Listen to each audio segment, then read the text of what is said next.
মাত্র 5 মাসে নিউ ইয়র্কে তৈরি হয়েছে টি-20 বিশ্বকাপের স্টেডিয়াম। নিউ ইয়র্কের নাসাউ কাউন্টি আন্তর্জাতিক ক্রিকেট স্টেডিয়ামের ঐতিহাসিক যাত্রা শুরুর সঙ্গে হয়েছেন নাজমুল হোসেন শান্তরা। ম্যানহাটন থেকে 25 মাইল পূর্বে আইজেনহাওয়ার পার্কে গড়ে তোলা এই স্টেডিয়ামকে বলা হচ্ছে ক্রিকেট বিশ্বের প্রথম মডিউলার স্টেডিয়াম। গত জানুয়ারিতে এখানে স্টেডিয়াম নির্মাণ কাজ শুরু করে আইসিসি। স্টেডিয়ামের অধিকাংশ জিনিস অস্থায়ী, এমনকি যে উইকেটে খেলা হবে সেটা এসেছে অস্ট্রেলিয়া থেকে। ভারতের বিপক্ষে বাংলাদেশের প্রস্তুতি ম্যাচ দিয়ে শুরু হয়েছে এই মাঠের আনুষ্ঠানিকতা।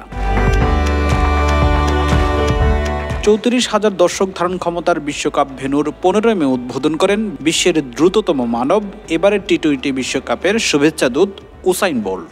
বাংলাদেশ ও ভারত ম্যাচ দিয়ে এই মাঠের উদ্বোধন হয়েছে। কমিউনিটি ব্যাংক, সবার ব্যাংক।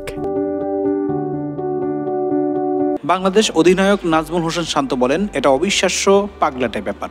স্টেডিয়াম দেখে ভালো লেগেছে, উইকেট, আবহ সবকিছুই খুবই ভালো। আমরা জানি এখানে বেসবল, বাস্কেটবল খেলা হয়, আশা করিনি ক্রিকেট এখানে হবে। তিনি বলেন, ক্রিকেট স্টেডিয়ামের মতোই মনে হচ্ছে। কিছুদিন আগে ইন্টারনেটেও আমরা দেখেছি, কিছুই ছিল না এখানে। এখন এটাকে উপযুক্ত ক্রিকেট স্টেডিয়ামই মনে হচ্ছে। দারুণ অনুভূতি।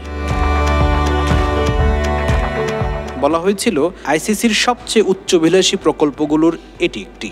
সেখানে তারা দারুণ সফল। পার্কের সাধারণ মাঠ 5 মাসের মধ্যে এখন 34,000 দর্শক ধারণ ক্ষমতার স্টেডিয়াম। বিশ্বকাপের 8টি ম্যাচ হবে এই নাসাউ কাউন্টি আন্তর্জাতিক ক্রিকেট স্টেডিয়ামে। 10 জুন এই মাঠেই বাংলাদেশের শক্ত প্রতিপক্ষ দক্ষিণ আফ্রিকা।